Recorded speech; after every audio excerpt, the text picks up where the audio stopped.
खेदयति एतदजस्य जन्म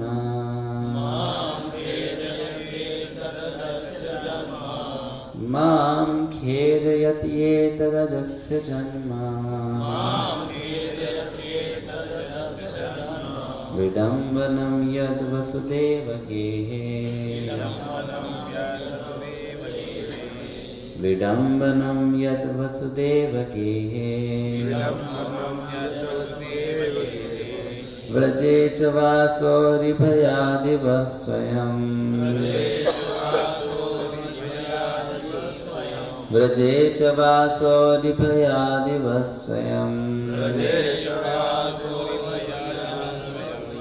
पुराद्विवात्स्यद्यदनन्तवीर्यः पुराद्विवात्स्यद्यदनन्तवीर्यः माम खेदयत्येतदजस्य जन्म विडम्बनं यद्वसुदेवगेहे व्रजे च वासोरिभयादिव स्वयं पुराद्विवात्स्यद्यदनन्तवीर्यः कोई करेगा उच्चारण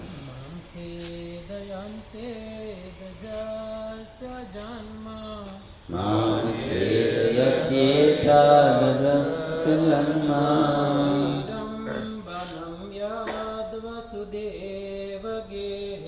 विडम्बनं यद्वसुदेवगेहे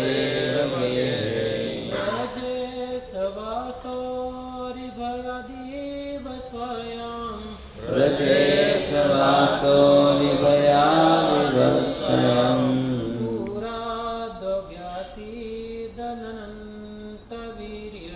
पुराद्विवात्स्यद्यदनन्तवीर्यः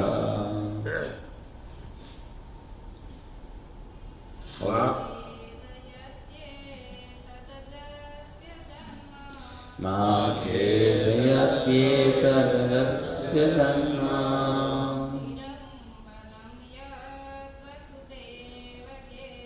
विडम्बनं यद्वसुदेवगेहे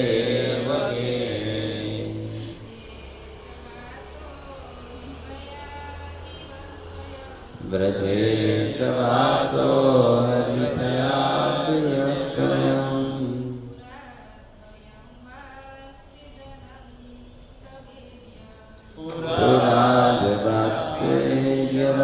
पुराद्विवात्स्यद्यदनन्तवीर्यः। शब्दार्थ, अनुवाद और तात्पर्य। कृष्ण कृपा श्री मूर्ति अभय चरणारविंद भक्ति वेदांत स्वामी श्रील प्रभुपाद के द्वारा श्रील प्रभुपाद की जय। मां मुझको खेदयति पीड़ा पहुंचाता है एता यह अजस्य अजन्म का जन्म जन्म विडम्बनम मोहित करना या जो वसुदेव गेहे वसुदेव के घर में ब्रजे वृंदावन में च भी वासः निवास अरि शत्रु के भयात भय से इव मानो स्वयं स्वयं पुरात मथुरापुरी से व्यवाद से भाग गया या जो है अनंत वीर्यः असीम बलशाली। जब मैं भगवान कृष्ण के बारे में सोचता हूँ कि वे अजन्मा होते हुए किस तरह वसुदेव के बंदी ग्रह में उत्पन्न हुए थे, किस तरह अपने पिता के संरक्षण से व्रत चले गए और वहाँ शत्रु भय से प्रच्छन्न रहते रहे तथा किस तरह असीम बलशाली होते हुए भी वे भयवश मथुरा से भाग गए, ये सारी भ्रमित करने वाली घटनाएं मुझे पीड़ा पहुंचाती है। ये उद्धव जी विदुर को कह रहे हैं। तात्पर्य पढ़ते हैं। चूंकि श्री कृष्ण आदि पुरुष हैं, जिनसे सारी वस्तुएं और सारे जीव उद्भूत हुए हैं, अहम सर्वस्य प्रभवः, भगवद गीता 10:8, जन्माद्यस्य यतः, वेदांत सूत्र 1:1-2। अतः उनके तुल्य या उनसे बढ़कर कोई वस्तु नहीं हो सकती। भगवान परम पूर्ण हैं और जब भी वे पुत्र, प्रतिद्वंद्वी या शत्रुवत अपनी दिव्य लीला करते हैं तो वे अपनी भूमिका इतनी पूर्णता से निभाते हैं कि उद्धव जैसे शुद्ध भक्त भी मोहग्रस्त हो उठते हैं। उदाहरणार्थ उद्धव ये भली भांति जानते थे कि श्री कृष्ण नित्य विद्यमान रहते हैं और वे सदा के लिए कभी न तो मर सकते हैं न विलुप्त हो सकते हैं, फिर भी वे कृष्ण के लिए शोक कर रहे थे। ये सारी घटनाएं उनके परम यश को पूर्णता प्रदान करने के लिए मानवपूर्ण व्यवस्थाएं हैं। यह सब आनंद के निमित्त है।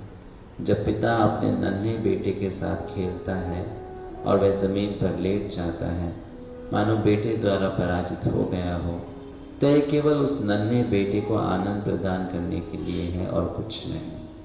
चूँकि भगवान सर्वशक्तिमान है, अतः वे जन्म अजन्म, शक्ति तथा पराजय, भय तथा अभय जैसे विलोमों को समंजित कर सकते हैं।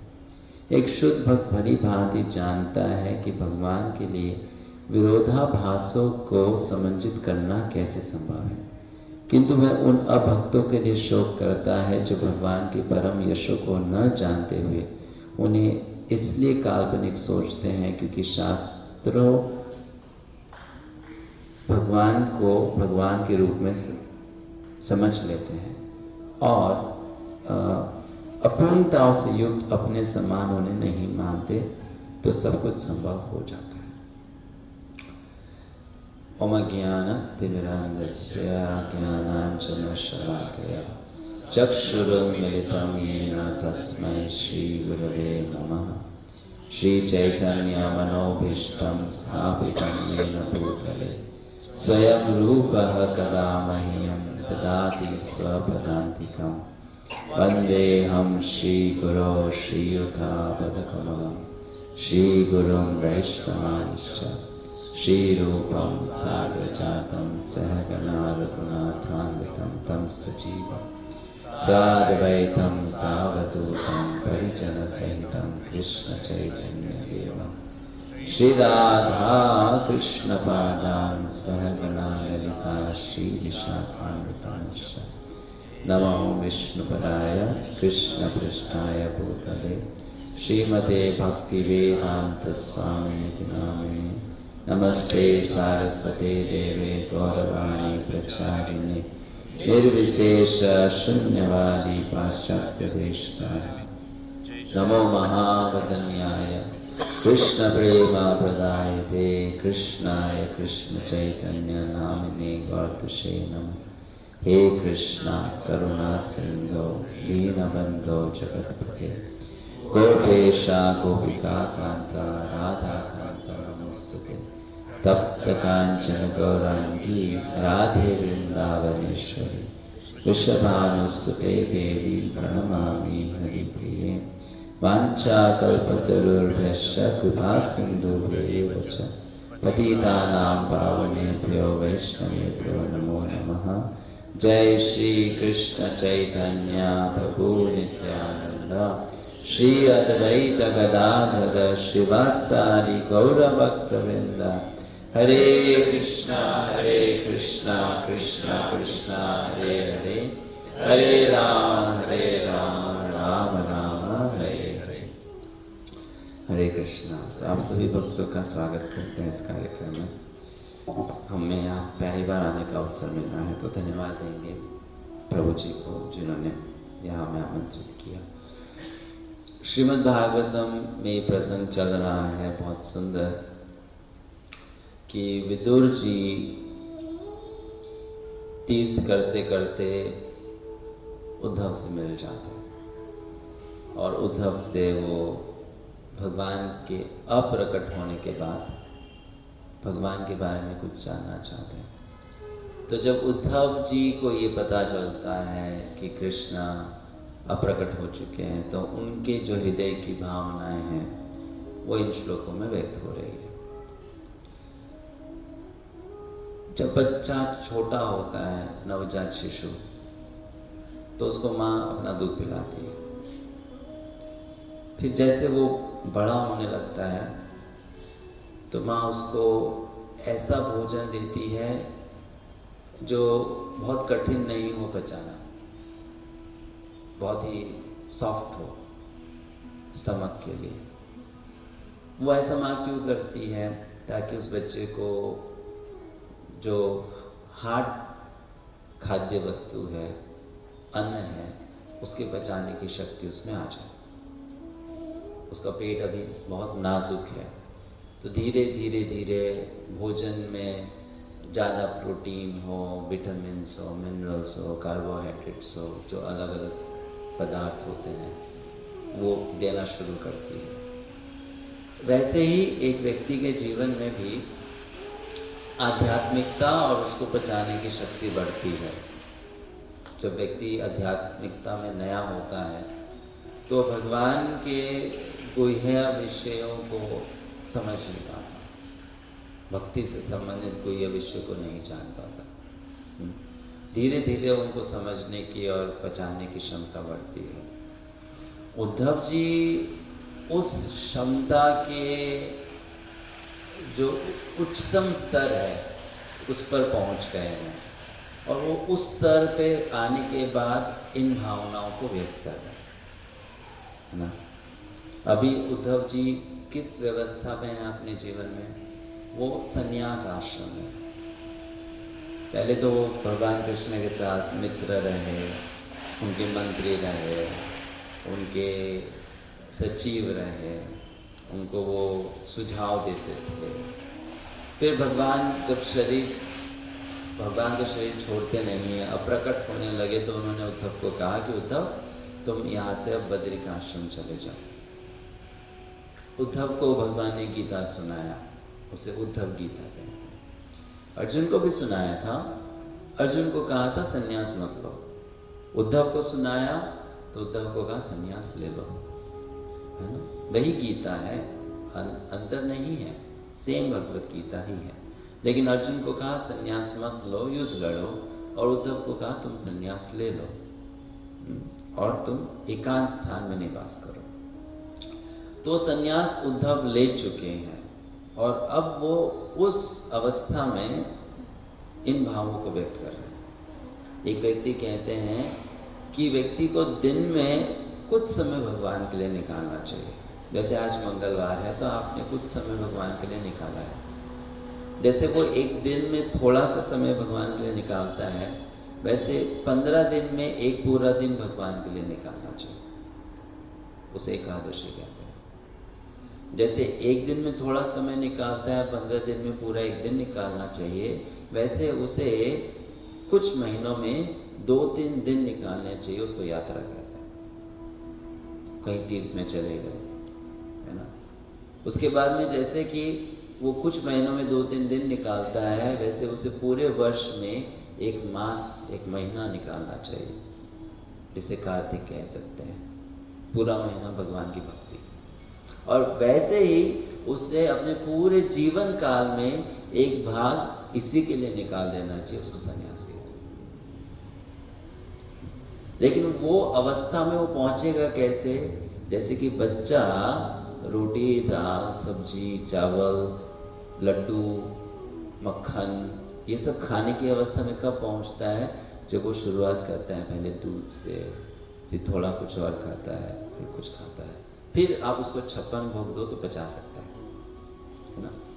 तो वैसे वो संन्यास की अवस्था में कब पहुंचेगा? जब वो एक दिन में थोड़ा समय, एक हफ्ते में एक दिन या 2 हफ्तों में एक दिन, कुछ महीनों में कुछ दिन, है ना, पूरे वर्ष में 1 महीना, और फिर अंत में पूरे जीवन में उस जीवन का कुछ भाग वो भगवान के लिए निकाल सकता है। तो उद्धव जी उस अवस्था में है, संन्यास के स्थिति में है।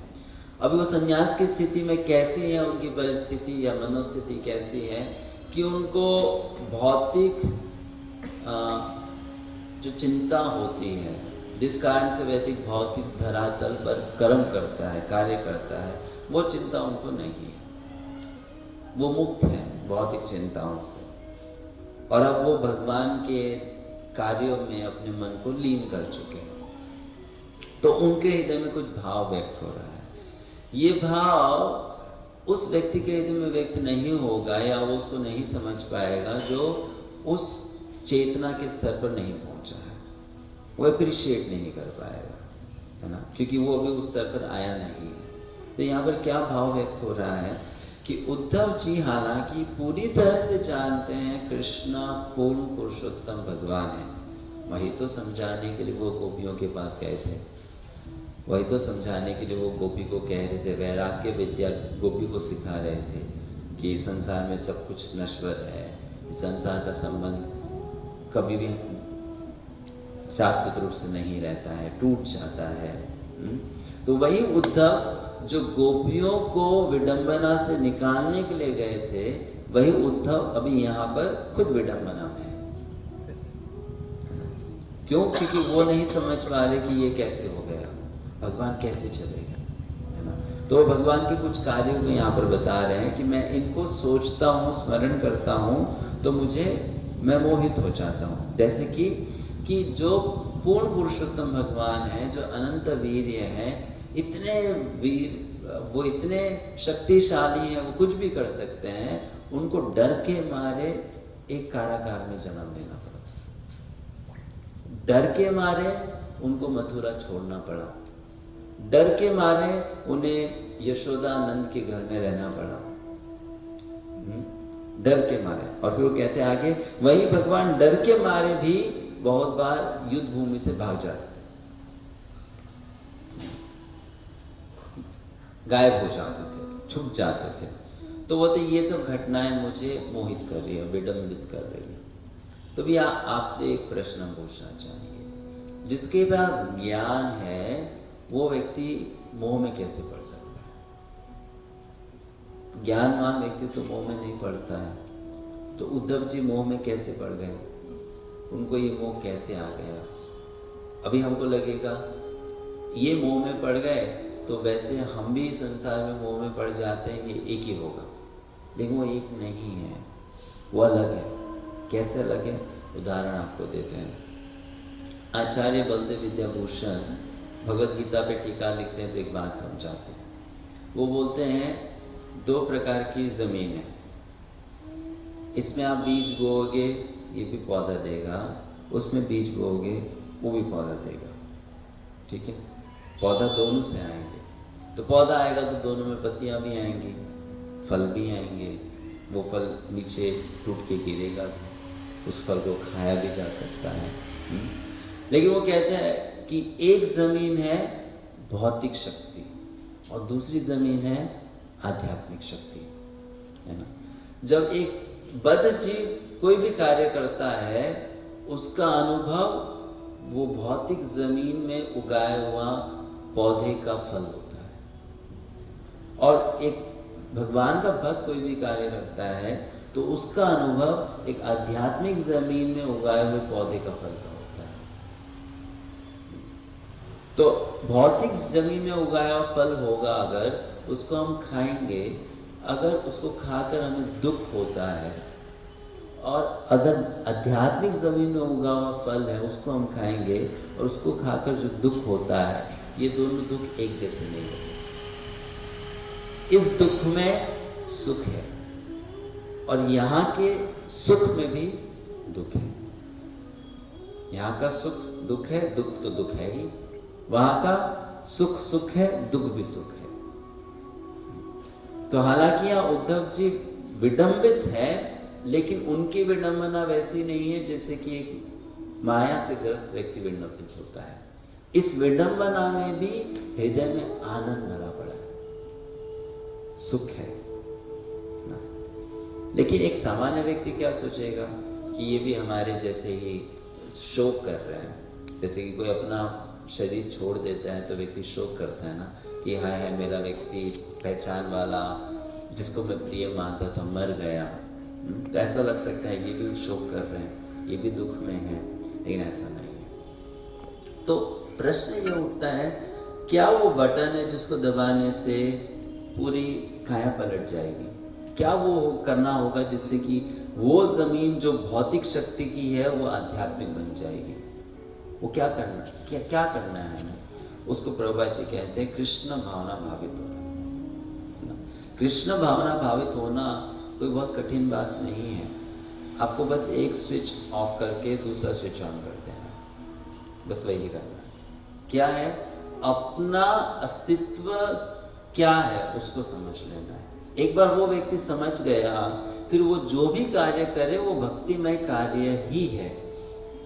कुछ भी वो कर ले, चाहे वो ऑफिस जाना हो, चाहे वो घर में कपड़े धोना हो, कुछ भी करना हो, वो भक्तिमय बन जाता है। क्योंकि आपने क्या किया?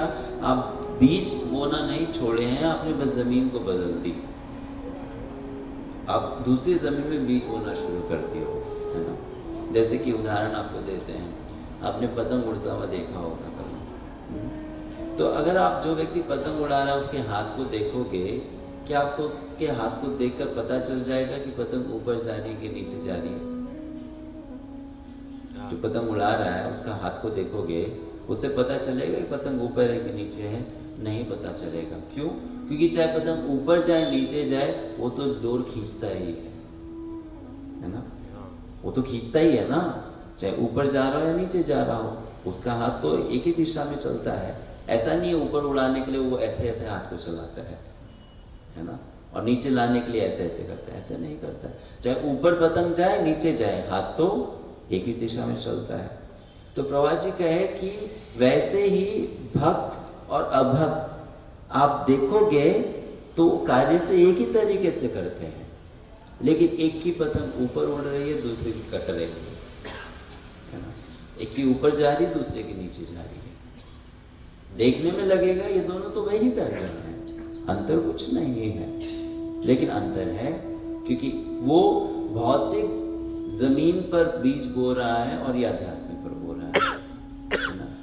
वो ट्रांजिशन, परिवर्तन किस में आता है? वो व्यक्ति को बस एक बात को समझना है। वो बात क्या है कि मैं एक अस्तित्व के अलावा कुछ नहीं। वो अस्तित्व है कि मैं भगवान का नित्य दास हूं, सेवक हूं, और कुछ नहीं। ये बात समझना।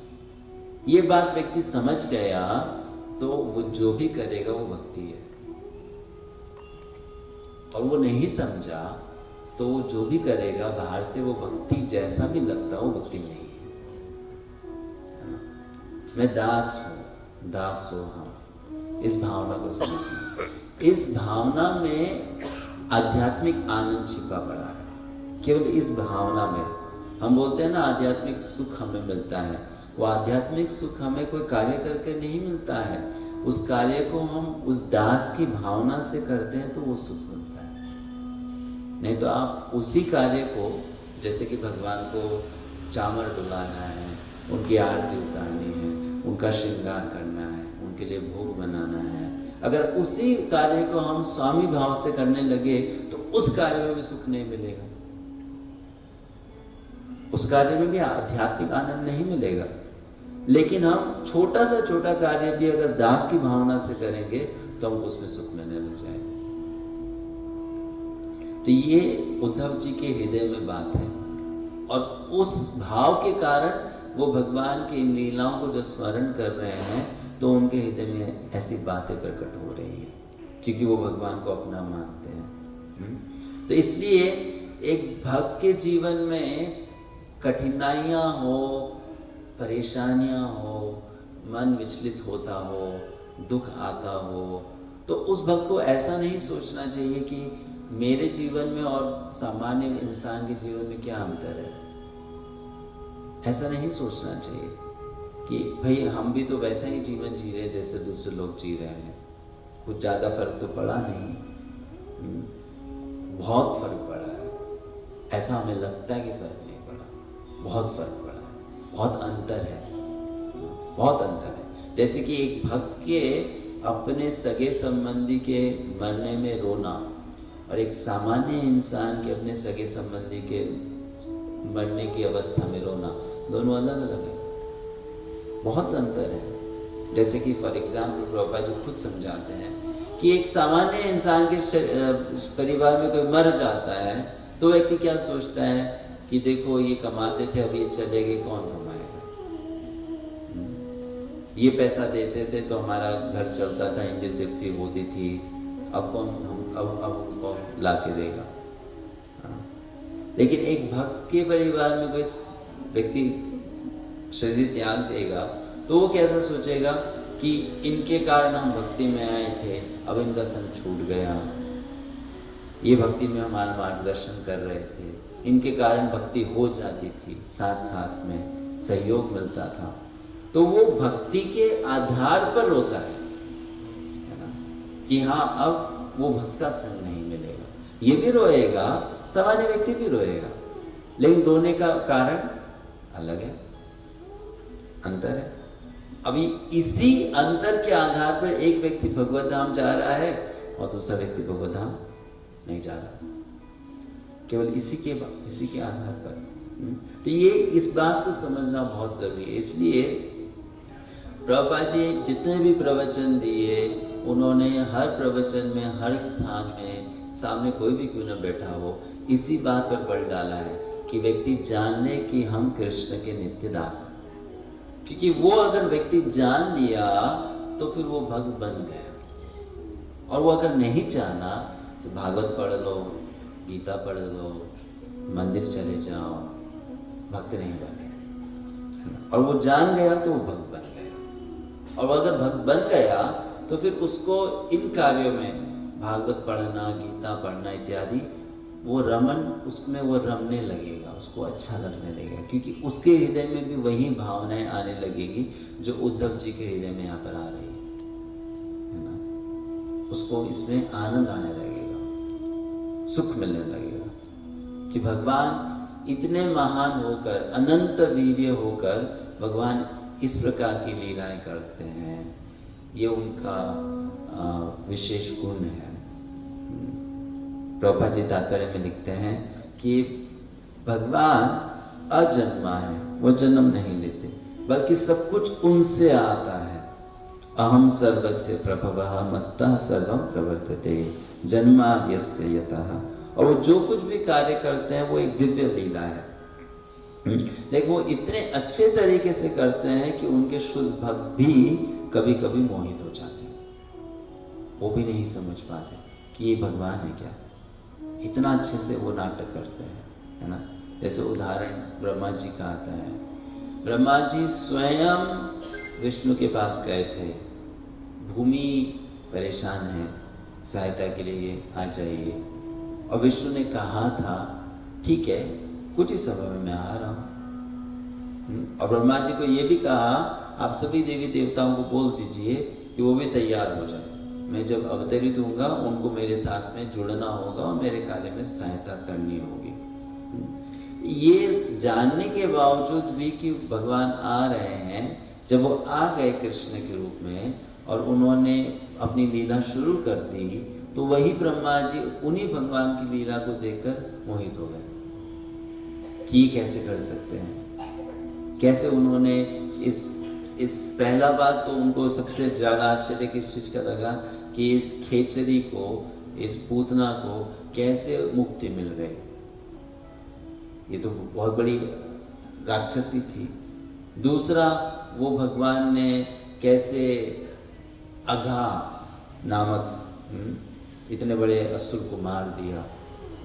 और फिर वही भगवान कैसे यहाँ पर एक सामान्य मनुष्य के बच्चे के रूप में, है ना, खा रहे हैं माखन, लड्डू इत्यादि और खेल रहे हैं दूसरे बालकों के साथ, है ना।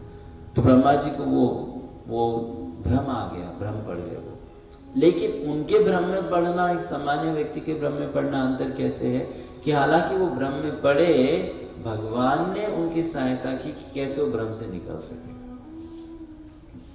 एक सामान्य व्यक्ति भ्रम में पड़ेगा तो भगवान उसकी सहायता नहीं करते हैं, लेकिन भक्त जब ब्रह्म में पड़ता है, वो भगवान की योजना होती है उस भक्त को और अपने पास लाने के लिए, उसे कुछ सिखाने के लिए, उसकी सहायता करने के लिए।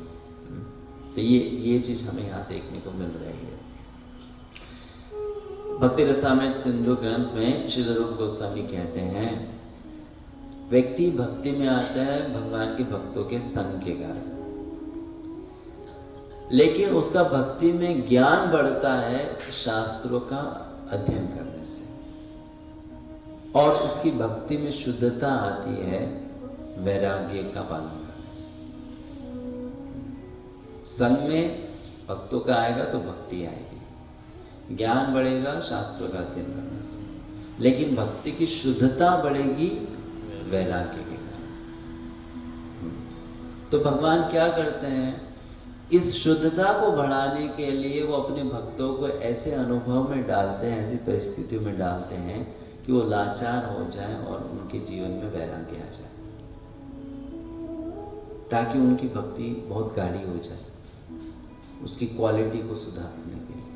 अब भक्ति करना तो सीख गए, लेकिन जिस प्रकार की वो भक्ति कर रहा है वो भगवान के चित्त को हरने वाली नहीं है, क्योंकि वो अभी उसमें बहुत ज़्यादा भौतिकता का मिश्रण है। तो उस भक्ति को गाढ़ी बनाने के लिए भगवान क्या करते हैं, भक्त को वैराग्य सिखाना चाहते हैं, और वैराग्य सिखाने के लिए भगवान भक्त के जीवन में ऐसी परिस्थिति डालते हैं कि वो मोहित हो जाता है। मतलब एक प्रकार से वो भगवान पर निर्भर हो और अधिक निर्भर हो, वैसी परिस्थिति में भगवान डाल देते हैं, और उस कारण से उसका भगवान से प्रेम बढ़ने लगता है। तो ये भगवान की योजना है। हमें विज्ञान को समझना होगा कि भक्ति कैसे बढ़ती है। वैराग्य के बिना भक्ति में शुद्धता आएगी ही नहीं, चाहे हम कोई से भी आश्रम में क्यों ना हो, वैराग्य चाहिए ही चाहिए, उससे भक्ति की शुद्धता आती है ना। क्यों? क्योंकि वैराग्य का अर्थ ये है, इसका अर्थ ये नहीं है कि हमें संसार से भागना है, उसको वैराग्य नहीं कहते हैं। इसका अर्थ ये है कि आपके पास में वस्तु होने पर भी उस वस्तु के प्रति आपका कोई आकर्षण नहीं है, उसको बोलते हैं वैराग्य। कोई राग नहीं है उसमें ना। उदाहरण आपको देता हूँ, कभी कभी लोग समझ नहीं पाते वैराग्य का अर्थ क्या होता है। वैराग्य का अर्थ ये होता है, जैसे कि आप कुकिंग करते हो तो पहले कढ़ाई में कुछ बनाते थे, तवे पर कुछ बनाते थे तो चिपक जाता था, तो फिर एक नॉन स्टिक फ्राइंग पैन आने लगा, नॉन स्टिक कढ़ाई आने लगी, है ना। उसमें आप कुकिंग करो तो कुकिंग भी हो जाएगी और चिपकेगा भी नहीं। तो जो व्यक्ति आसक्त है उसका हृदय कैसा है, वो पुराने वाला कढ़ाई या तवे के समान, कि संसार का कुछ भी अनुभव करेगा हृदय से चिपक जाएगा, मतलब राग आ गया। और अनासक्त व्यक्ति का हृदय कैसा है, वो नॉन स्टिक फ्राइंग पैन के जैसा है, मतलब संसार की वस्तुओं को छुएगा, उसका स्पर्श करेगा, उसके संग में भी आएगा, लेकिन हृदय पे वो चिपकेगा नहीं, हृदय पे वो अपना प्रभाव नहीं छोड़ेगा, है ना। उसको बोलते हैं वैराग्य। मतलब ऐसा नहीं कि आपने वस्तु छोड़ दी, वस्तु है, वस्तु का संग भी है, लेकिन उस संग का हृदय पर प्रभाव नहीं है, उसको बोलते हैं वैराग्य। वो हृदय वैसा बन जाता है, और वह हृदय ऐसा क्यों हो जाता है, उसका कारण है कि उस व्यक्ति को वो सुख जो सामान्य इंसान सामान्य वस्तु में ढूंढता है, उसको वो सुख भगवान में मिलना शुरू हो जाता है, इसलिए वो वस्तु उसके हृदय से चिपकती नहीं है। जैसे आपको और सरल उदाहरण दे, आपने रसगुल्ला खाया, आपको बहुत अच्छा लगा, आपने एक और मांग लिया, वो भी खा लिया, और फिर आप जहाँ पर भी जाओ आप ये बता, कल जो रसगुल्ला खाया था ना बहुत अच्छा था, वैसा रसगुल्ला हमने खाया नहीं। 5 दिन तक आप उसी रसगुल्ला को याद करते रहो, जब भी दूसरा रसगुल्ला देखो ये भी वैसा ही होगा क्या? हाँ, तो इसको बोलेंगे वो हृदय जो अनासक्त नहीं है, जो आसक्त है। क्यों? क्योंकि वो रसगुल्ला चिपक गया हृदय से। और वैराग्य का मतलब रसगुल्ला आया, आपने खाया, आपको अच्छा लगा और आप भूल गए, अब भूल गए, अब वो चिपका नहीं हृदय से। ऐसा क्यों? कि उस रसगुल्ले से ज्यादा कुछ और इंपॉर्टेंट है जो आपने रखा है हृदय में, वो है कृष्णा। तो चिपक नहीं पाया। कृष्णा है ना, वो ज्यादा और प्रिय है उस रसगुल्ले से, तो इसलिए वो रसगुल्ला हृदय में स्थान नहीं बना पाया।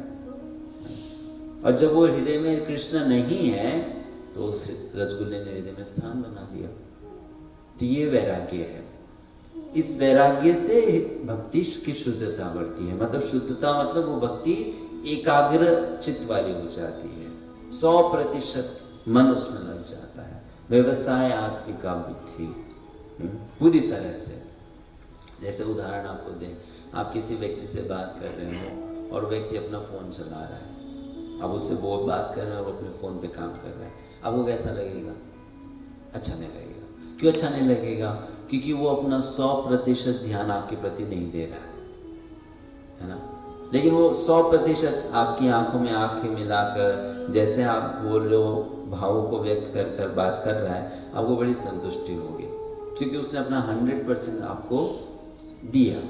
वैसे ही शुद्ध भक्ति अर्थात मेरा हृदय 100% प्रभु आपके लिए, मेरा मन 100% आपके लिए।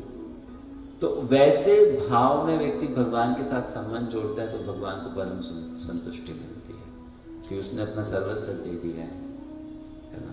वो भक्ति भगवान को सबसे ज्यादा प्रिय है, उसी को शुद्ध भक्ति बोलते हैं। प्रभुपाद जी ने एक जगह शुद्ध भक्ति की बहुत सुंदर परिभाषा दी।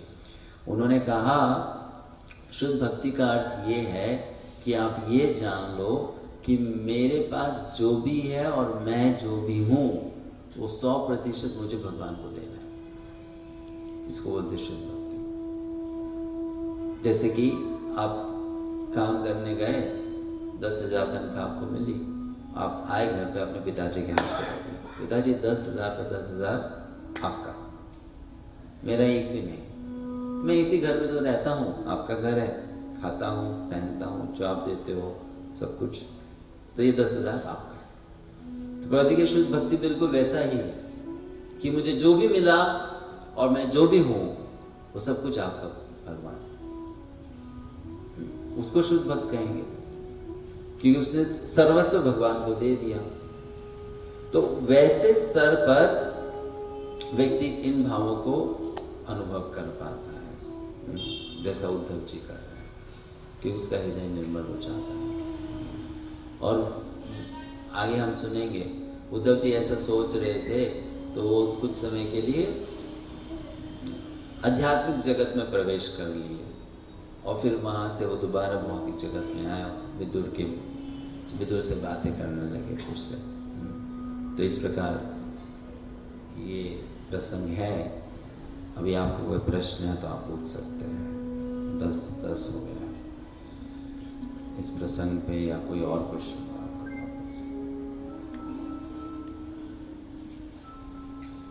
यस प्रभु।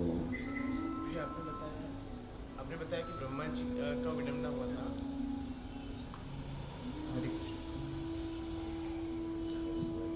हरे कृष्णा प्रभु जी, आपने जो बताया कि ब्रह्मा जी को विडंबना हुआ था, वो विडंबना और जो उद्धव जी को विडंबना हुआ वो दोनों सेम है या अलग है?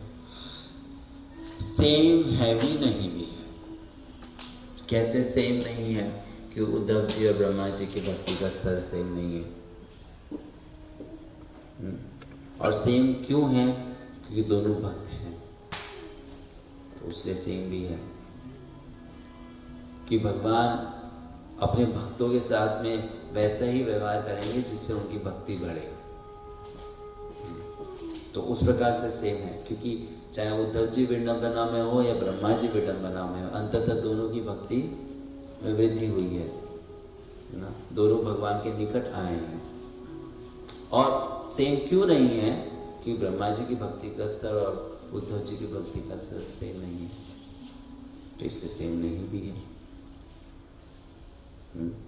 लेकिन है दोनों आध्यात्मिक ही, क्योंकि दोनों भक्त हैं। एक भक्त के जीवन में ऐसी विडंबना आएगी तो उसमें भगवान का हाथ है, भगवान की व्यवस्था है ताकि उस भक्त की सहायता हो सके। एक सामान्य इंसान के जीवन में ऐसी विडंबना आती है तो उसका कर्म फल है, उसमें भगवान की कोई व्यवस्था नहीं है।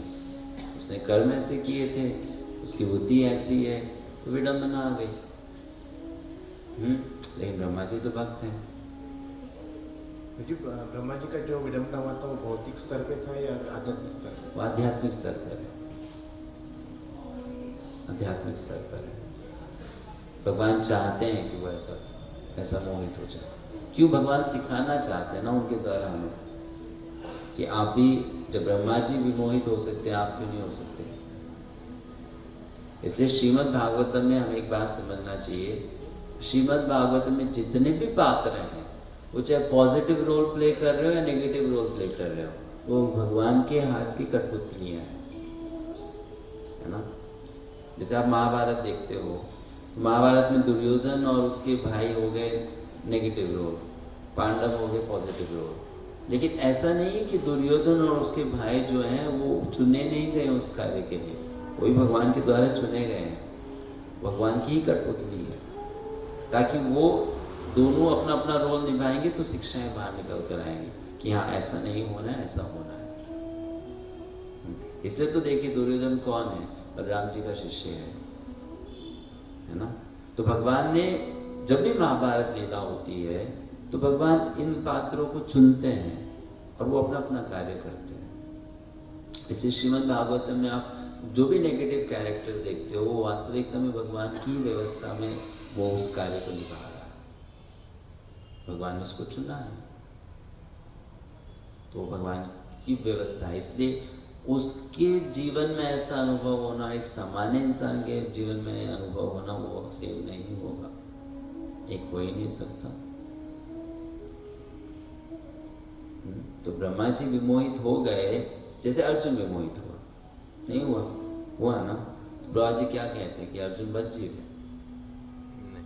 नहीं ना, भगवान के शुद्ध भक्त है, भगवान ने विमोहित कर दिया था ताकि कृष्ण उसको गीता सुना सके। करेक्ट है ना। तो वैसे ही ब्रह्मा जी भगवान के भक्त है ना। हम तो जानते हैं कि हमारे इस ब्रह्मांड के अभी के जो ब्रह्मा जी वो तो भगवान के भक्त हैं, शुद्ध भक्त हैं। तो शुद्ध भक्त कैसे विमोहित हो गया? कैसे विमोहित हो गया? शुद्ध भक्त है ना, वो तो शुद्ध भक्त नहीं है। ये ब्रह्मा जी शुद्ध भक्त है, हर ब्रह्मा शुद्ध भक्त नहीं होता है, ये ब्रह्मा जी शुद्ध भक्त है, ये ब्रह्मा जी शुद्ध भक्त है, अभी तो हरिदास बनकर आए, तो ये ब्रह्मा जी शुद्ध भक्त है। तो कैसे में वो विमोहित हो गए? भगवान की व्यवस्था है ताकि भगवान वो लीला कर सके। भगवान को लीला करनी थी ना। अगर ब्रह्मा जी विमोहित नहीं होते, वो बाल को नहीं चुराते तो सारी गोपियों की इच्छा पूरी कैसे होती? सबकी इच्छा थी कि वो कृष्ण को अपने पुत्र के रूप में प्राप्त करना चाहते थे। तो अगर ब्रह्मा जी गोपों को, बछड़ों को नहीं चुराते तो गोपियों की इच्छा पूरी कैसे होती? नहीं होती ना। तो उस लीला को संपन्न करने के लिए ब्रह्मा जी का विमोहित होना जरूरी था। तो भगवान की व्यवस्था थी वो। समझ में आया ना? जी ये तो समझ में आया कि मतलब ब्रह्मा जी विमोहित होते हैं, वो भी भगवान की मतलब व्यवस्था ही है। और उद्धव जी का जो विडंबना है वो फिर भी दोनों में डिफरेंस लगता है। मतलब ऐसा नहीं लगता कि दोनों में आध्यात्मिक होगा। आध्यात्मिक और भौतिक का मतलब क्या होता है? मतलब ट्रांसेंडेंटल नहीं है ऐसा। ट्रांसेंडेंटल और मटेरियल में डिफरेंस क्या है? ब्रह्मा जी का जो उनका जो विमोहन हुआ था उसमें भगवान को भगवान नहीं समझ रहे थे। यहाँ पे उद्धव जी का वैसा नहीं है। वो भगवान को भगवान नहीं समझ रहे थे ऐसा नहीं है लिखा हुआ। वो ये ब्रह्मा जी के मन में भाव क्या चल रहा था कि वो ये सोच रहे थे कि मैं देखना चाहता हूं कि यही सच में भगवान है ना। ऐसा नहीं कि भगवान नहीं है, मैं टेस्ट करना चाहता हूँ, मैं परखना चाहता हूँ। तो उनका क्या था कि ऐसा तो नहीं कि वो भगवान के साथ में बहुत कुछ छल करने वाले थे। उनका था कि अगर ये सच में भगवान है तो मैं, और अगर ये भगवान नहीं है तो इन गोपों को चुराने पर इनका क्या रिएक्शन आएगा, बस वो देखना चाहते थे। ऐसा नहीं कि ब्रह्मा जी को पूरी तरह से इल्यूजन था कि ये भगवान नहीं है। लेकिन ये तो शुद्ध भक्ति नहीं हुआ ना, प्रतिकूल भक्ति हुआ ना फिर। शुद्ध भक्ति का अर्थ क्या है? जो कृष्ण चाहे आप वो करो। अगर कृष्ण चाहते हैं कि आप विमोहित हो जाओ तो आप विमोहित हो जाओ, इसे शुद्ध भक्ति कहते हैं। भीष्म पितामह किनके पक्ष में लड़ाई की? भगवान के आगे कौरव पक्ष। किसके अगेंस्ट? कृष्ण के। उन्होंने बाण चलाया तो किस पे लगा? कृष्ण की छाती पर, खून भी निकला। तो फिर ये शुद्ध भक्ति कैसे? ब्रह्मा जी ने तो कृष्ण के ऊपर आक्रमण नहीं किया, भीष्म पितामह तो बाण चलाए तो कृष्ण के शरीर पर लगा, खून भी निकला। फिर ये शुद्ध भक्ति कैसे? क्या भीष्म पितामह शुद्ध भक्त नहीं है?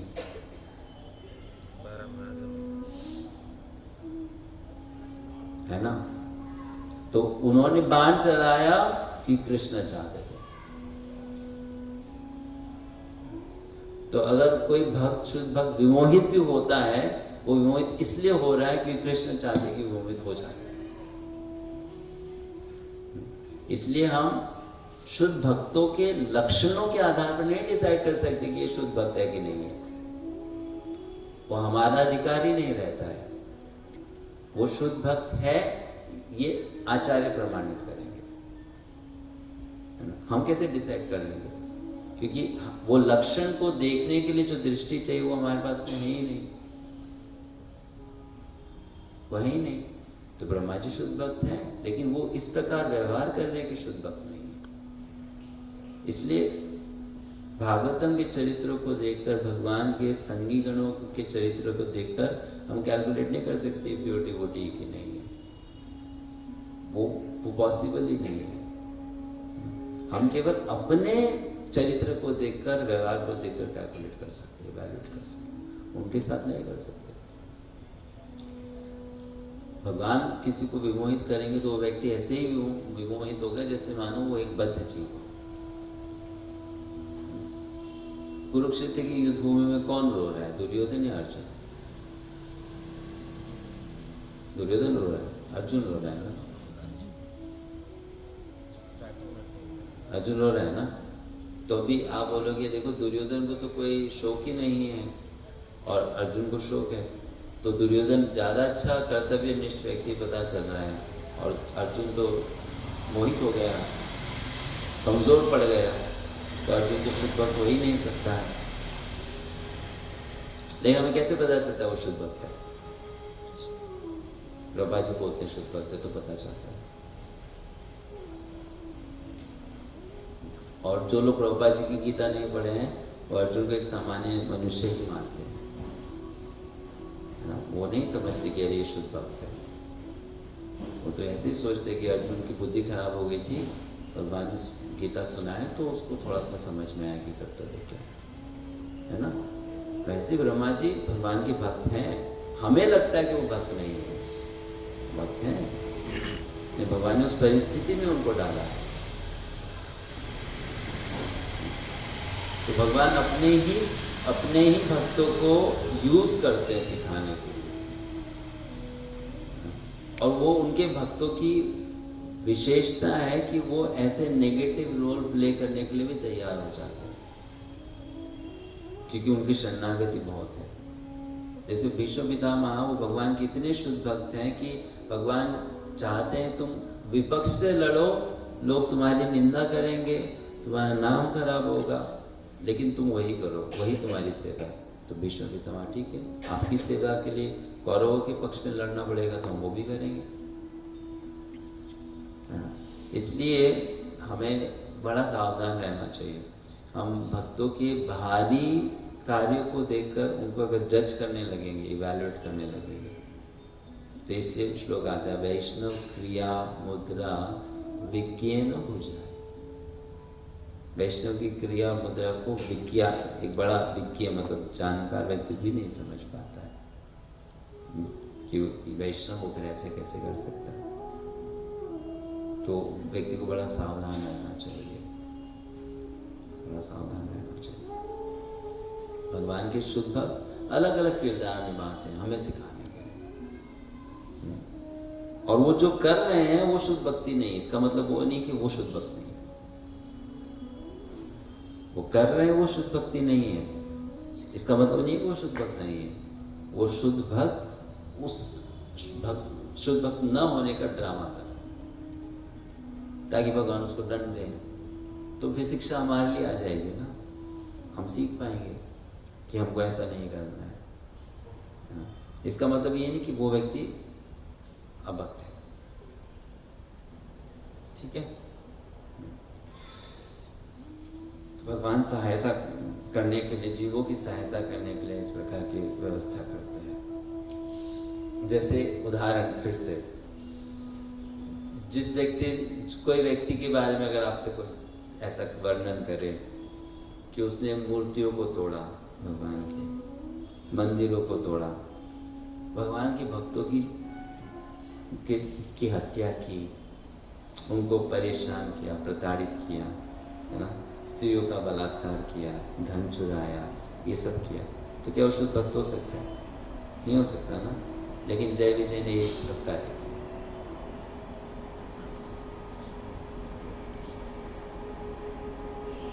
ये सब कार्य किए जय विजय ने, किए कि नहीं किए? किए ना, किए। कहाँ गए फिर? करके कहाँ गए? वैकुंठ गए। ये सब कार्य करके वैकुंठ गए। कभी कोई कार्य को गिनाएगा तो बोले ये तो बहुत बड़ा क्रिमिनल है। तो है, लेकिन भगवान का शुद्ध भक्त है। उस परिस्थिति में भक्ति नहीं किया, इसका अर्थ तो नहीं कि वो भक्त नहीं है। वैकुंठ गए ना वो, भगवान की कृपा में नहीं। इस प्रकार से। और कोई प्रश्न?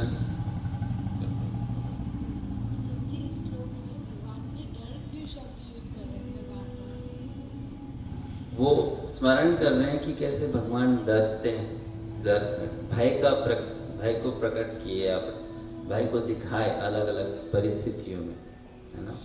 तो वो भगवान के एक इमोशन को लेकर मोहग्रस्त हो रहे हैं कि वो प्रभु जो इतने वीर हैं, अनंत वीर हैं, मतलब उनकी वीरता की कोई सीमा नहीं, जिससे भय स्वयं डरता है, उस प्रभु ने भी अलग अलग परिस्थिति में भय दिखाया है। इस प्रकार का भाव जो भगवान व्यक्त करते हैं वो उनकी लीला की मधुरता को बढ़ा देता है। भगवान अलग अलग इमोशंस दिखाते हैं। तो उद्धव जी अलग अलग श्लोकों में अलग अलग भावों के बारे में चर्चा कर रहे हैं।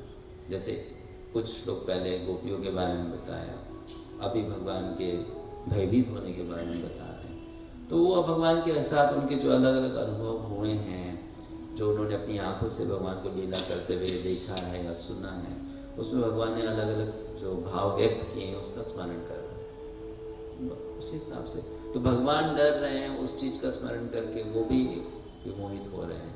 फिर भगवान ने गोपियों के साथ में लीला की, उसको भी याद करके उनके हृदय में अलग अलग भाव आ रहे हैं। तो इसलिए है, ऐसा नहीं कि केवल उसी विषय पर चर्चा हो रही है, अलग श्लोक में अलग भाव है। इसमें ये वाला भाव है, भगवान के भयभीत होने के भाव को वो बता रहे हैं कि वो प्रभु जो सब चीज़ के स्रोत हैं, मतलब सब कुछ उनसे आता है, तो उन्हें किस चीज़ का भय होना चाहिए, नहीं वो भी भयभीत हो जाता है। और कोई प्रश्न?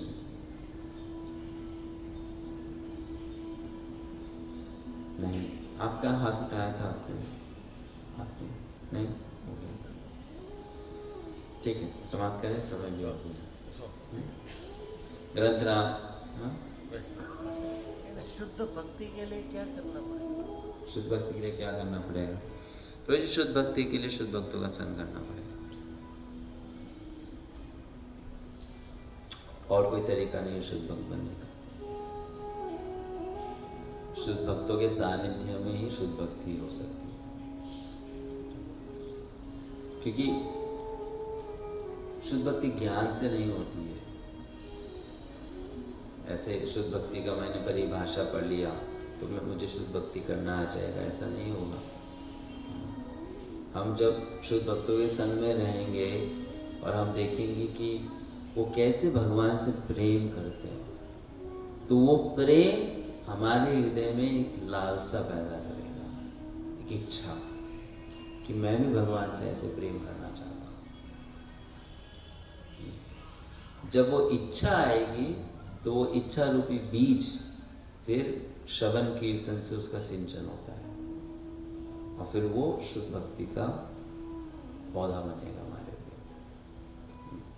तो शुद्ध भक्ति करने के लिए शुद्ध भक्तों का संग करना, क्योंकि फॉर एग्जाम्पल आपने सुन तो लिया शुद्ध भक्ति भगवान को बहुत प्रिय है, लेकिन जब तक आप अपनी आंखों से देखोगे नहीं कि कितना प्रिय है ना, तो आपके हृदय में वो इच्छा बहुत तीव्र नहीं बनेगी और अभिलाषा नहीं आएगी। वो इच्छा तीव्र हो जाएगी, तब भगवान फिर उस इच्छा को पोषण करेंगे और फिर व्यक्ति एक दिन खुद शुद्ध भक्त बन पाएगा।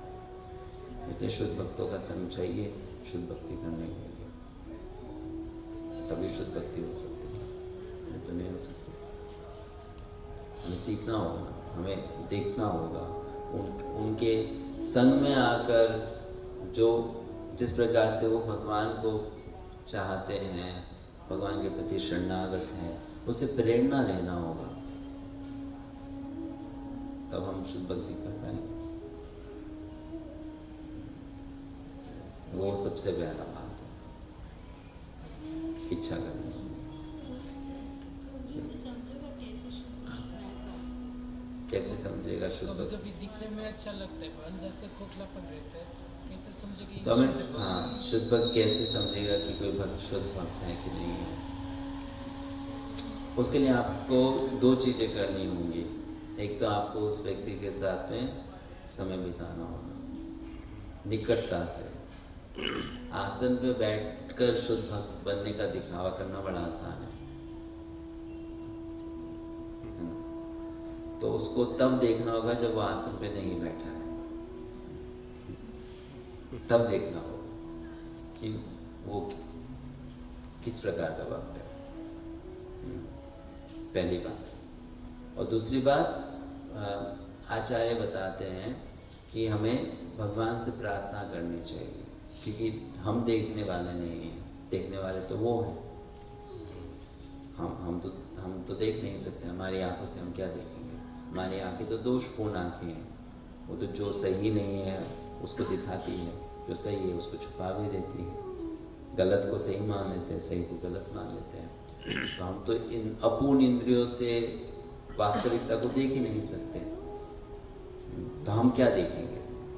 लेकिन भगवान तो देखते हैं कौन सही है कौन गलत है, वो तो भली भांति जानते हैं। तो हमें भगवान से प्रार्थना करनी चाहिए कि हमें अच्छे साधुओं का संग मिले, तो फिर वो इच्छा को भगवान पूरी करेंगे। कि भगवान का एक ही कार्य है कि वो नित्य काल से नित्यो नित्यानाम चेतनश्चेतनानाम एको बहुनाम यो विदधाति कामान, नित्य काल से जीव की हर एक इच्छा पूरी करते हैं। भगवान का यही कार्य है कि जीव की वो इच्छा पूरी करे। तो भौतिक इच्छा है, इसलिए भौतिक इच्छा पूरी कर रहे हैं। जब ये हृदय में इच्छा आ जाएगी कि प्रभु मुझे आपके सच्चे भक्तों का संग चाहिए, तो भगवान उस इच्छा को भी पूरी करेंगे। वो उनका काम है करना, है ना? तो वो इच्छा हमारे अंदर आनी चाहिए सबसे पहले। फिर हम भगवान के सामने प्रार्थना करेंगे, उनसे निवेदन करेंगे कि हमें शुद्ध भक्तों का संग चाहिए। फिर भगवान व्यवस्था भी करेंगे, उसकी पूर्ति भी करेंगे, है ना? और दूसरा हमें ऑब्जर्व करना होगा, मतलब देखना होगा निकट से कि हाँ ये व्यक्ति बस ऐसा तभी है जब आसन में रहता है, या ये पूरा दिन ऐसा है, हर परिस्थिति में ऐसा है ना? क्योंकि आपने बोला अभी कि हम जज नहीं कर सकते, तो मैंने आपको केवल ये एक चीज करने थोड़ा ना बोला, जज करने, मैंने दूसरी चीज भी तो बोली आपको, प्रार्थना। वो भी तो इम्पोर्टेंट है, बल्कि वो इससे ज्यादा इम्पोर्टेंट है। तो प्रार्थना भी तो करनी है ना। अगर जब कहा जाता है आपको जज नहीं करना है, इसका अर्थ क्या बनता है, तात्पर्य क्या बनता है? कि केवल अपनी बुद्धि, अपनी क्षमता, अपनी योग्यताओं के आधार पर भगवान को प्राप्त नहीं करना चाहिए, या समझने की कोशिश नहीं करनी चाहिए ना। इसका मतलब ये नहीं कि हमें मूर्ख बन जाना चाहिए। हमें कोशिश करनी है समझने की, लेकिन किस आधार पर? भगवान की कृपा के आधार पर, उसके आधार पर समझना है। अभी भौतिक प्रशिक्षण जो है उसका पूरा आधार क्या है? कि हर चीज को मैं अपनी ही बुद्धि से इवैल्यूएट करूँगा ना। यही तो मटेरियल एजुकेशन का फाउंडेशन है, कि हर चीज को आप अपनी बुद्धि से ही समझो, अपनी क्षमताओं से ही समझो। तो उस मानसिकता को त्यागना है, क्योंकि हम तो अपूर्ण हैं। लेकिन इसका मतलब ये नहीं कि हमें इवैल्यूएट ही नहीं करना है, लेकिन किस आधार पर करना है? भगवान की जो सहायता मिल रही है उसके आधार पर करना है। शास्त्र के वो शास्त्र को भी कैसे समझेंगे? दिया है डेफिनेशन, तो वो कैसे समझेंगे? वक्त कभी किसी से निंदा नहीं करता। वो कैसे समझेंगे वो निंदा है कि नहीं है? जैसे फॉर एग्जाम्पल निंदा की परिभाषा क्या होती है? किसी के बारे में बुरा बोलना। तो क्या शुद्ध भक्त दूसरे के बारे में बुरा नहीं बोल सकता है? नहीं बोल सकता, नहीं बोलेगा। प्रभुपाद जी ने तो बोला है, बहुत लोगों की निंदा की है। नहीं क्या मतलब आप पढ़े ही नहीं, प्रभुपाद जी के प्रवचन सुने ही नहीं। प्रभुपाद जी तो बहुत निंदा करते हैं, उनसे ज्यादा निंदा करने वाला साधु कहाँ है? तो वही करते, वो तो सबकी निंदा करते हैं, जो भक्त नहीं है, मायावादी, सबकी निंदा करते हैं, है ना। पर्सन की नहीं करते, उसकी पर्सनैलिटी करते हैं। पर्सन की नहीं करते, वो तो नाम नहीं लेते। बहुत जगह नाम भी लिया है, लेकिन उसको आप निंदा नहीं कहोगे। क्यों? कि उसमें द्वेष नहीं है। वो निंदा के पीछे भी उस व्यक्ति का हित है। तो ये आपको कैसे पता चलेगा? आप जान लोगे बैठे बैठे कि इसके हृदय में हित की भावना है कि द्वेष की भावना, हम तो नहीं जानोगे। तो जब कहा जाता है कि शुद्ध भक्त निंदा नहीं करता है, तो इसका मतलब ये नहीं कि जो दूसरे के बारे में कुछ बुरा नहीं बोलते है शुद्ध भक्त बन गया। फिर तो मौनी बाबा शुद्ध भक्त है, वो तो कुछ भी नहीं बोलता है। एक ही चीज नहीं है, और भी दिया है। आप तात्पर्य समझने की कोशिश करो ना। उसका बाहर का लक्षण देखकर आप उसके हृदय की बात कैसे जान लो? बाहर का लक्षण देखकर हृदय की बात तो नहीं जान पाओगे, समझ में नहीं आएगा आपको। ये तो शास्त्र कहता है, ये तो भक्ति सिद्धांत ठाकुर ने कहा कि ये मत सोचो कि आप देख रहे हो, आप में वो क्षमता ही नहीं है देखने की। लेकिन प्रॉब्लम क्या है ना, हमारे मटेरियल एजुकेशन हमको यही बुद्धि वाला बना लेता है कि हम सब कुछ अपने ही बल पर समझ लेंगे। अगर आप भक्ति रसायन सिंधु पढ़ रहे हो और आपने सोचा कि मैंने ये श्लोक पढ़ लिया, मुझे समझ में आ गया, बहुत बड़ी मूर्खता है ये।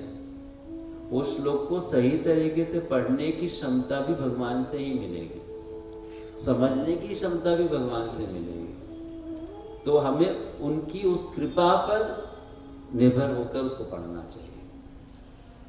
हम सोचे मैंने पढ़ लिया और मैं समझ गया, अब इसके आधार पर मैं एक फिल्टर लगा कर देखूंगा कि ये शुद्ध भक्त है, नहीं है, नहीं है, नहीं है, कभी नहीं समझना, पॉसिबल ही नहीं है। लेकिन अगर हम वो ज्ञान रखते हुए भी सोचेंगे, अरे चाहे मैंने ये श्लोक पढ़ लिया, मैंने इसको रट लिया, इसको प्रवचन दे दिया, मुझे इसका अर्थ भी याद है, लेकिन शुद्ध भक्त का दर्शन करने के लिए, शुद्ध भक्त को जानने के लिए मुझे भगवान की कृपा चाहिए, उसके बिना तो मैं कुछ भी नहीं कर सकता। तब व्यक्ति भगवान की सहायता करे, भगवान उस व्यक्ति की सहायता करे। केवल उस ज्ञान के आधार पर हम नहीं जान पाएंगे। तो आपको इवैल्यूएट करना है, लेकिन उसका बेसिस क्या है? शास्त्र भी नहीं, भगवान की कृपा। भगवान की कृपा के आधार पर। क्योंकि शास्त्र के बहुत लोग हैं ऐसा नहीं है शास्त्र का ज्ञान होने से भक्ति आ जाती है। शास्त्र जानने वाले बहुत लोग हैं, केवल शास्त्र को जानने से भक्ति नहीं आती है। तो आप रट लो, मेमोरी पावर बहुत अच्छी है आपके, श्लोक रट लीजिए और सुना दीजिए, बोल दीजिए। कहाँ कौन सी मुश्किल बात है? कोई मुश्किल बात ही नहीं है। जिसको अच्छा बोलना आता है, आप उसको गीता पे बोलने बोलो अच्छा बोलेगा, उसको आप कविता बोलने बोलो अच्छा बोलेगा, उसको स्टेज पे खड़ा होकर नेतागिरी करने बोलो, वो उसका भी अच्छा प्रवचन देगा। तो केवल बोलना, याद कर लेना, परिभाषा दे देना, उसको थोड़ी ना समझ के आता है, वो नहीं होता है। भगवान की कृपा से होता है। और वो कृपा कब मिलती है व्यक्ति को? जब उसका वो हृदय में बड़ा नम्र होता है। नम्रता किस में आती है? नम्रता उसमें आती है जो अपने बल पर भगवान को नहीं प्राप्त करना चाहता। वो जानता है मैं तो अयोग्य हूँ, मैं कैसे भगवान को समझ सकता हूँ अपने ही बल पर। इसलिए शुद्ध भक्त व्यक्ति को भगवान की कृपा से शुद्ध भक्त का संग मिलता है, उस कृपा की याचना करनी चाहिए। फिर शास्त्र केवल मैप है, मैप है। जैसे फॉर एग्जाम्पल आप रास्ते से जा रहे हो और आप एक शहर में पहुंच गए, आपने उस शहर को देखा, अच्छा यहाँ पर रेस्टोरेंट है, यहाँ पर पेट्रोल पंप है, यहाँ पे ये सड़क है। मैप देखा, मैप में भी हाँ यहाँ रेस्टोरेंट या पेट्रोल पंप, ये सड़क, अच्छा इस स्थान का नाम ये है। शास्त्र वैसा ही है ना। शास्त्र मैप के समान है। मैप आपको किसी स्थान में नहीं ले जाता, उस स्थान में जाने के लिए आपको चलना पड़ता है। शास्त्र केवल इंगित करता है। तो भगवान की कृपा से जब आप शुद्ध भक्ति संग में आ जाते हो, फिर आप अच्छा ये लक्षण दिया गया, हाँ इसमें वो लक्षण दिख रहा है, अच्छा ये लक्षण दिया गया, हाँ वो लक्षण दिख रहा है। आप केवल क्रॉस चेक कर सकते हो। लेकिन केवल शास्त्र के आधार पर आप ढूंढने निकल जाओगे और आपको मिल जाएगा शुद्ध भक्त, नहीं मिलेगा, नहीं मिल पाएगा। लेकिन आपके पास में ज्ञान है तो जब मिल जाएगा, हाँ आप क्रॉस वेरिफिकेशन कर सकते हैं। उस क्रॉस वेरिफिकेशन से क्या होता है? उस क्रॉस वेरिफिकेशन से श्रद्धा बढ़ती है, संशय नहीं रहता है कि हाँ शास्त्र में लिखा है, उसमें वो लक्षण भी दिख रहे हैं और हृदय में परमात्मा भी इस बात को सपोर्ट कर रहे हैं कि हाँ ये व्यक्ति भगवान का शुद्ध भक्त है। तब जाकर यस, ठीक है, समाप्त करें, काफी देर हो गई। 10:36। हरे कृष्णा। ग्रंथराज श्रीमद् भागवतम की, जगत गुरु श्रील प्रभुपाद की, समवेत गौर भक्त वृंद की, निताई गौर प्रेमानंदे। हरे कृष्णा कृष्णा कृष्णा हरे हरे, हरे राम राम राम हरे हरे। खूब खूब धन्यवाद मधुसूदन विष्णु प्रभु जी, जो मीरा रोड मंदिर के ब्रह्मचारी है और काफ़ी अच्छा प्रवचन करते हैं। हमारे सामने तो शुद्ध भक्त ही बैठे हैं, तो महामंत्र से हम उसका अभिवादन करेंगे। हरे कृष्णा कृष्णा कृष्णा हरे हरे, हरे राम राम राम हरे हरे। तो प्रभु जी ने बताया हमें कृष्ण का दास बनना है। हम भगवान के दास बन जाएंगे तो भक्त बन जाएंगे। और प्रभु जी ने बताया एक भगवान की कृपा मिलती है तो ये होता है। तो एक चौपाई मेरे को याद आ रही है रामचरितमानस में, द्रवहि दीन दयाल राघव, साधु संगति पाई है। जब भगवान की कृपा होती है तभी हमको साधु मिलते हैं। तो प्रभु जी ने यही बताया कि हम भगवान से प्रार्थना करें, भगवान से प्रार्थना करेंगे तो साधु संतों की कृपा हो जाएगी और हम शुद्ध भक्ति की ओर अग्रसर होंगे। तो बहुत बहुत धन्यवाद मधुसूदन विष्णु प्रभु, आप हमें मंगलवार के दिन अपना समय निकाल के ऐसे हम पर कृपा बनाए रखे और प्रवचन देने के लिए आए। तो महामंत्र से फिर भी हम उनका आभार व्यक्त करेंगे। हरे कृष्णा कृष्णा कृष्णा हरे हरे, हरे राम राम राम हरे हरे। और बाबा सीताराम की पूरी टीम जिन्होंने हमें स्थान दिया है, उनका भी हम महामंत्र से अभिवादन करेंगे। हरे कृष्णा कृष्णा कृष्णा हरे हरे, हरे राम राम राम हरे हरे। और आज का प्रसाद नीति निपुण प्रभु की तरफ से है, उनका भी महामंत्र से अभिवादन करेंगे। हरे कृष्णा कृष्णा कृष्णा हरे हरे, हरे राम राम राम हरे हरे। और आप श्रोतागण सब आए हैं, कथा कहने वाले तो इधर आते हैं, पर आप ही नहीं आते तो कथा किसे सुनाते। तो आप सबका भी महामंत्र से अभिवादन करेंगे। हरे कृष्णा कृष्णा कृष्णा हरे हरे, हरे राम राम राम हरे कृष्ण। महाप्रसादे गोविंदे नमो ब्राह्मणे